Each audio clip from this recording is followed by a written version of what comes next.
Graça e paz, eu sou a mestra Kelly Freitas, da EBGET, Escola Bíblica Getsemane, e hoje nós estamos aqui mais um domingo para ministrar mais uma lição para você. Vamos lá? O tema de hoje é o plano de Deus para a família. E nós vamos dar sequência agora ao nosso texto áureo. O nosso texto áureo de hoje, ele se encontra em Efésios, capítulo 5, versículo de 22 a 27. Mas eu vou fazer a leitura somente do versículo 27. Vamos ler juntos? Para apresentar-se a si mesmo, igreja gloriosa, sem mácula, nem ruga, nem coisa semelhante, porém santa e sem defeito. Vamos para a verdade prática. Deus instituiu a família para abençoar a vida das pessoas. Ter um exemplo de família que vive os princípios da palavra de Deus, que vive as ordenanças, os mandamentos do Senhor.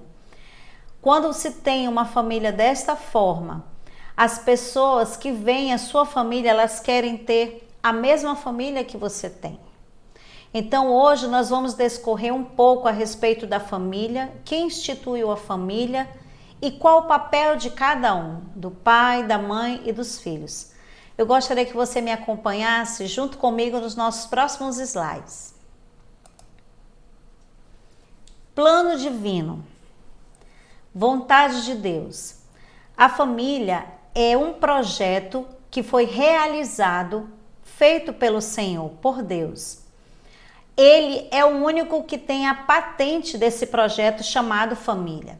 Ele é o único que tem sabedoria e instrução para gerenciar uma família.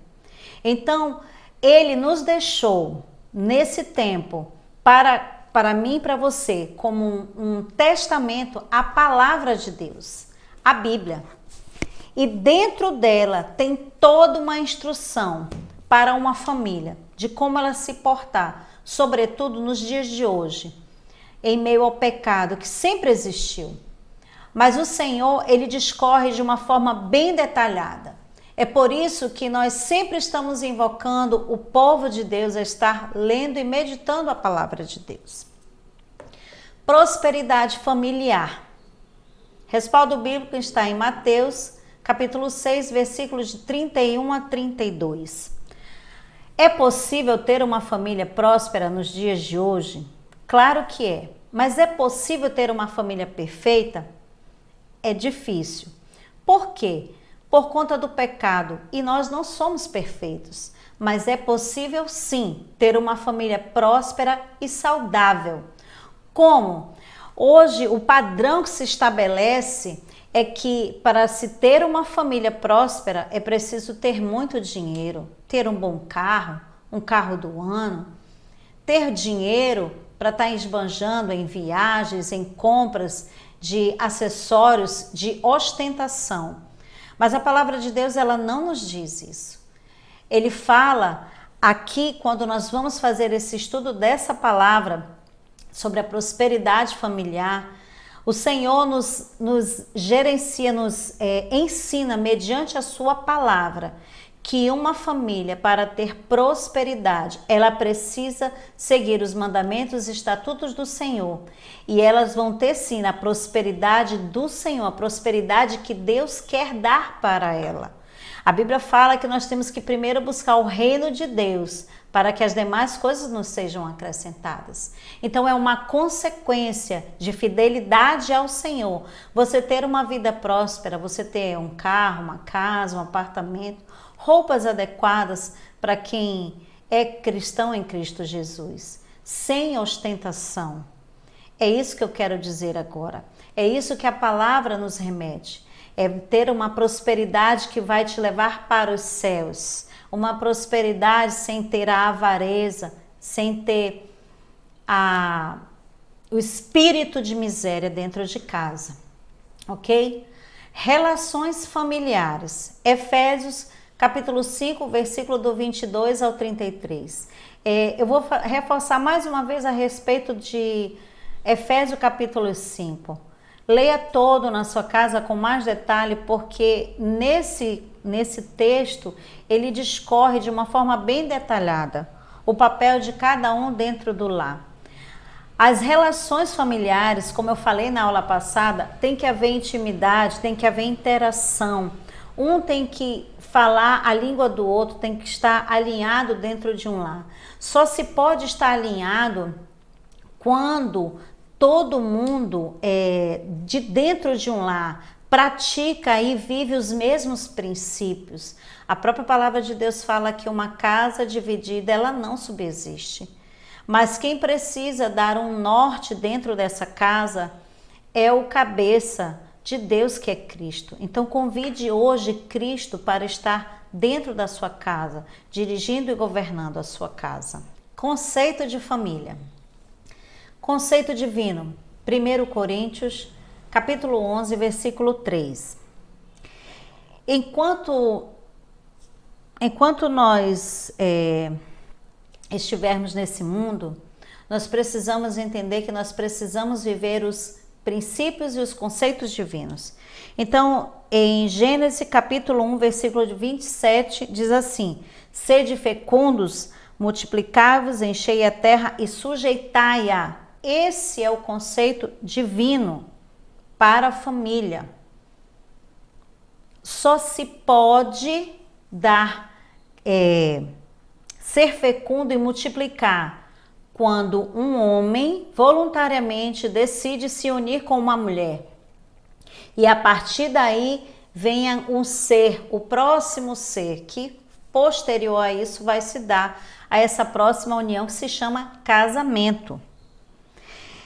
Esse projeto, essa união, ela foi estabelecida por Deus desde o jardim. Lembrando que, do jardim do Éden, lembrando que o Senhor foi quem fez o homem e posterior a isso, ele entendendo que o homem precisava de uma auxiliadora do próprio homem, ele gerou a mulher.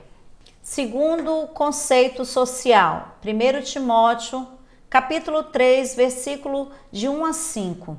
Esse conceito social, e ele é bíblico, está em 1 Timóteo 3 a 1. E eu acho muito interessante esse respaldo bíblico, porque nesse respaldo bíblico ele discorre bem o papel do homem.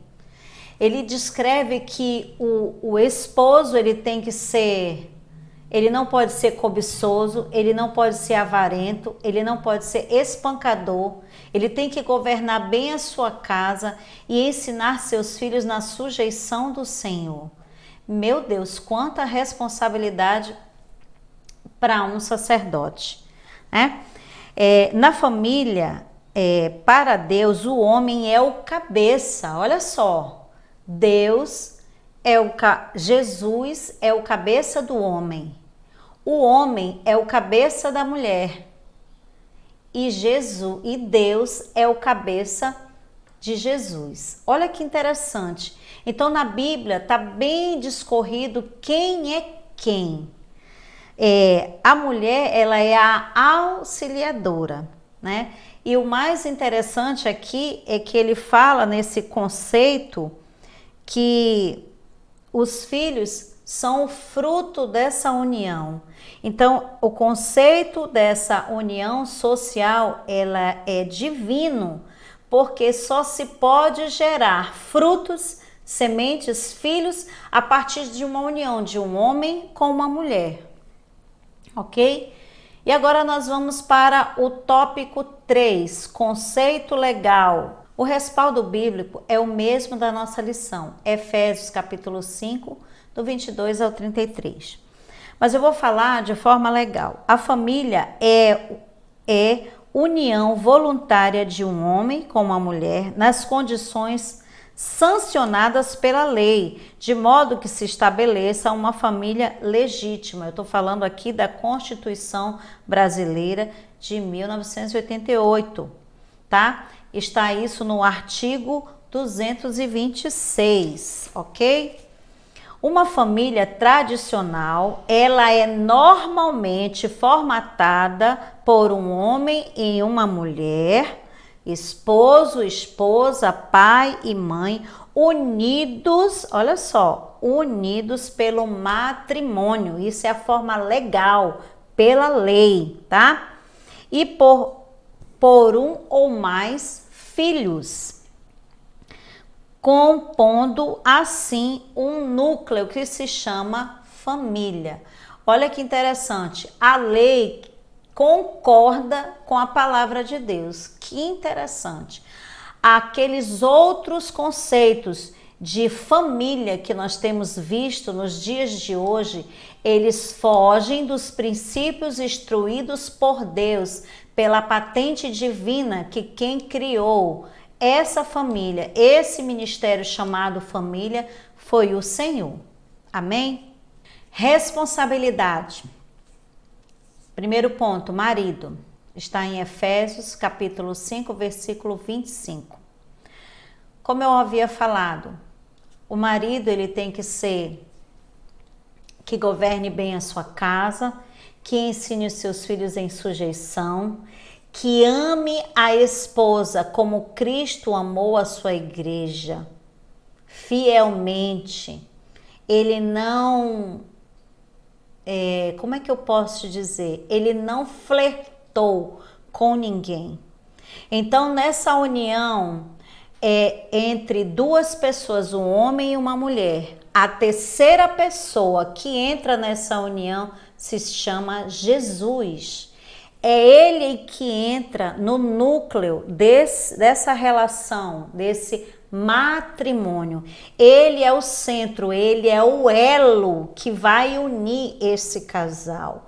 Mesmo enquanto o mundo fala que a relação do casamento ela está desgastada, ela se encontra desgastada quando a pessoa do homem e da mulher decidem casar entre si, mas não colocam a terceira pessoa correta no lugar, que é Jesus. E quando Jesus está fora do centro desse casamento, é lógico que vão entrar os predadores que não fazem parte dessa união divina. Então o marido, ele tem que ser aquele que vai ser o provedor, aquele que vai dar instrução para os filhos.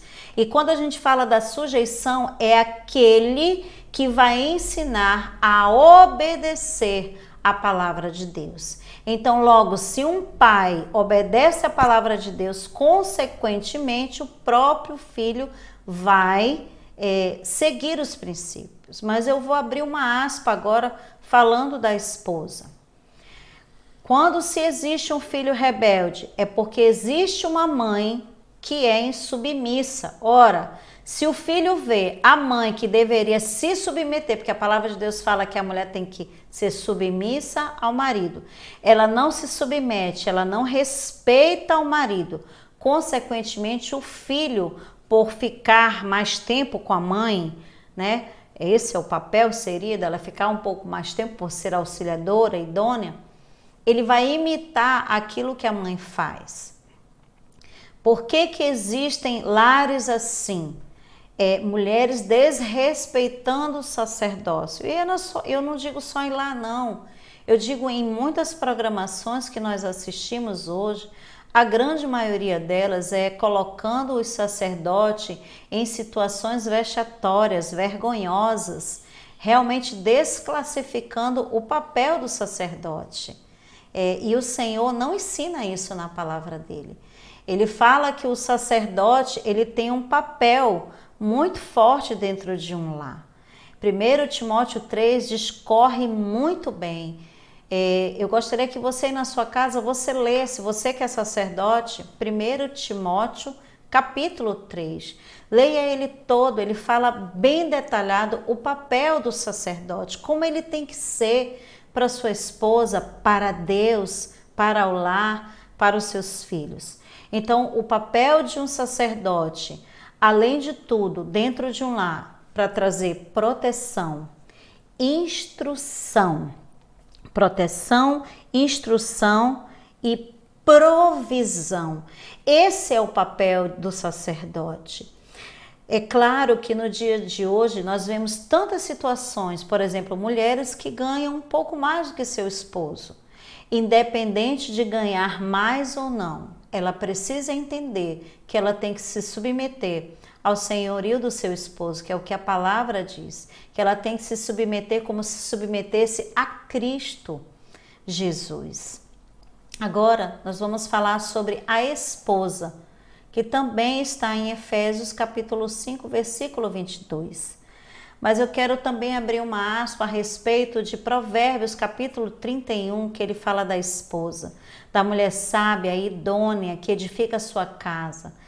Ele fala algo muito interessante, que ela é aquela que acorda cedo, que cuida da casa, ela sabe tudo que tem dentro da casa, ela dá ordem aos criados, ela é que administra o que está dentro da casa e que seu marido é conhecido entre os governantes. É muito forte esse respaldo bíblico a respeito da esposa idônea.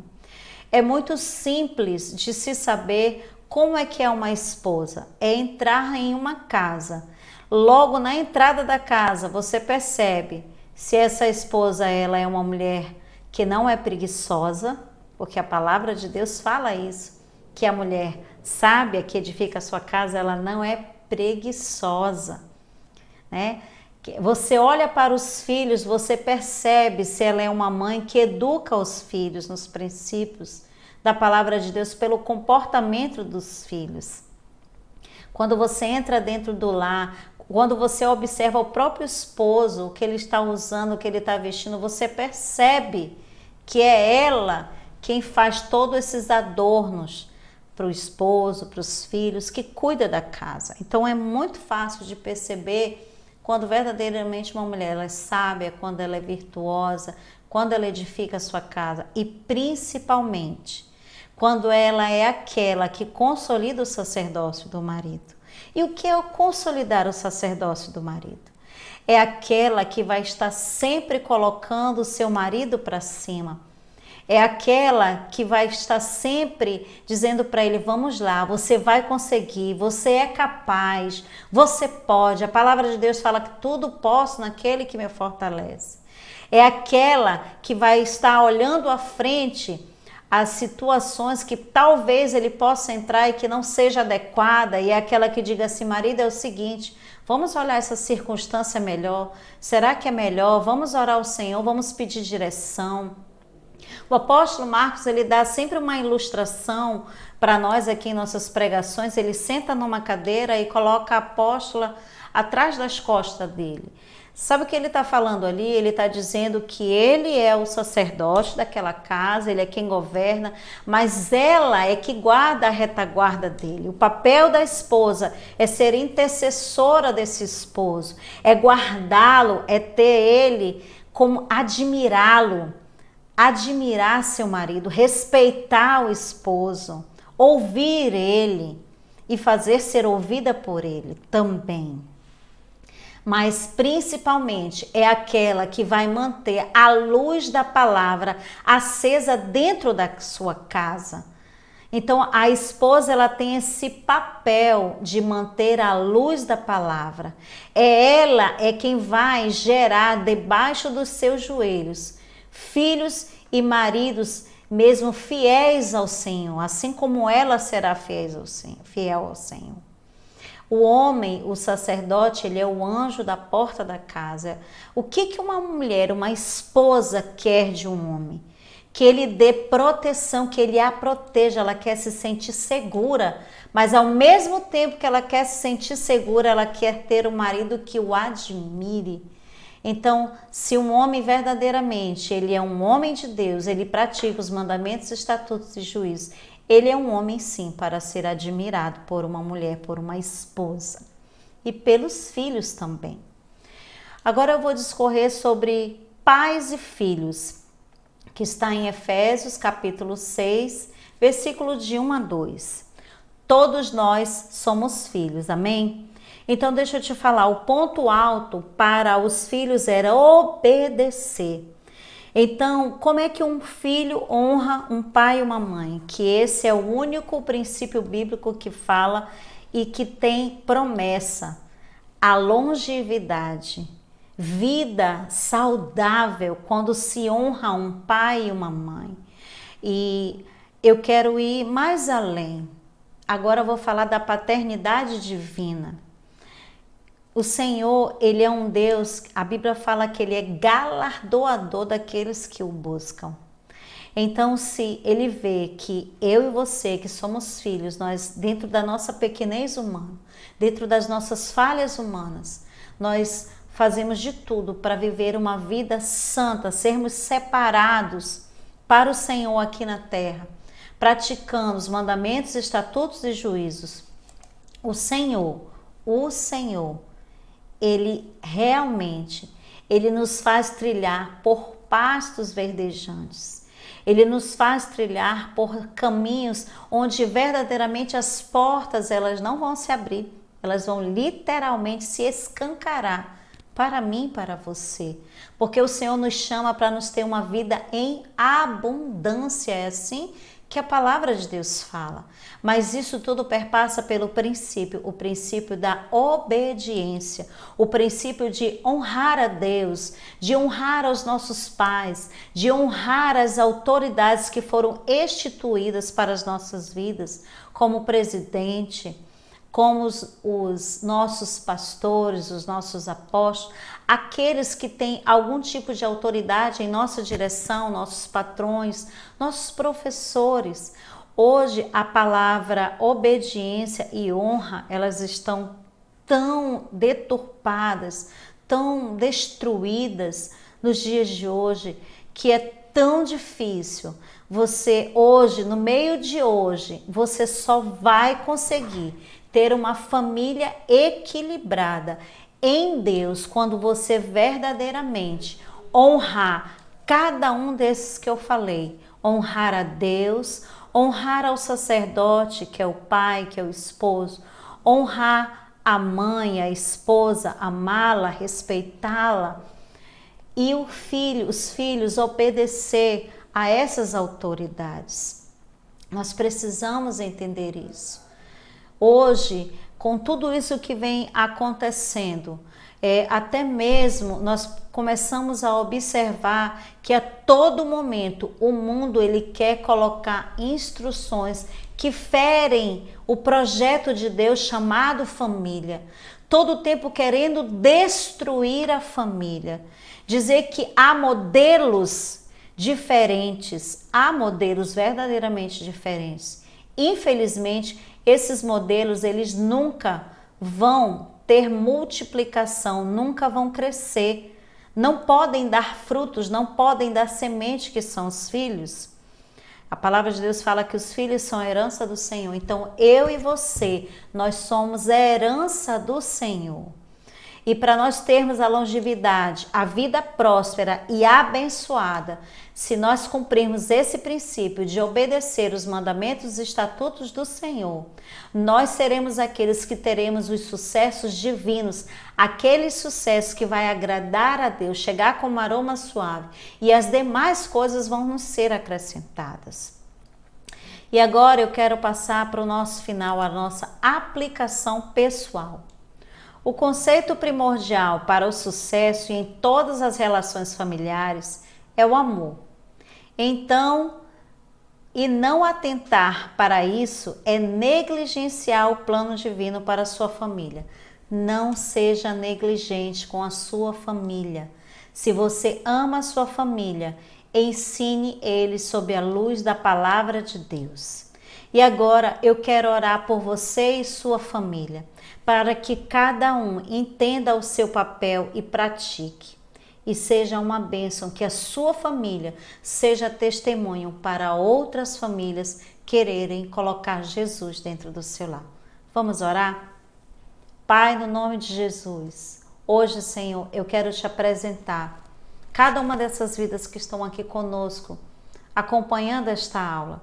E eu quero te pedir, ó Deus, que hoje tu derrame a unção do sacerdote sobre esse homem casado ou até mesmo solteiro que está nos assistindo. Derrama a unção do sacerdote que está, meu Pai, na palavra de Deus. Que seja um homem não cobiçoso, não avarento, marido de uma só esposa, que governe bem a sua casa e ensine seus filhos na admoestação e na disciplina do Senhor. E eu quero te pedir agora, Senhor, por essa mulher, esposa, e por essa jovem que pode ser uma futura esposa, que sejam mulheres sábias, virtuosas, que edifiquem a sua casa, auxiliadoras, idôneas, submissas aos seus futuros esposos e esposos, meu Deus. Pai, eu quero te pedir também agora pelos filhos, Senhor. Derrama uma unção de obediência sobre todos nós que somos os teus filhos. Senhor, que nós venhamos reger a nossa vida, pautar a nossa vida, meu Deus, sob a luz da Tua Palavra, sob o ensino, a meditação e a prática da Tua Palavra, Senhor. E abençoa-nos a cada um, abençoa cada lar representado. Guarda, protege, dá toda a provisão do que comer, beber e vestir melhor dessa terra. Nós abençoamos o Teu povo agora no nome do Pai, do Filho e do Espírito Santo. E eu quero te convidar para domingo que vem estar mais uma vez aqui conosco, acompanhando mais uma aula da Escola Bíblica Getsemane, EBGET. E eu quero te pedir uma gentileza, que você que está aí do outro lado e você quer estar nesse exército para evangelizar online pessoas que ainda não conheceram a Cristo Jesus, compartilhe os nossos cultos de avivamento, compartilhe as nossas lives, compartilhe as nossas lições da EBGET. Todo esse material, ele está dentro do nosso canal no YouTube. Eu conto com a sua colaboração. Getsemane está há quase 40 anos anunciando Jesus. E eu quero te convidar hoje a ser um conosco, a estar evangelizando de uma outra forma, porque essa é a via que Deus nos deu nesse momento, as redes sociais. Então nos ajude a divulgar o nosso canal, a divulgar o Evangelho de Cristo aqui na terra. Seja mais um conosco nesse exército. Deus abençoe você, sua preciosa família. Shalom Adonai.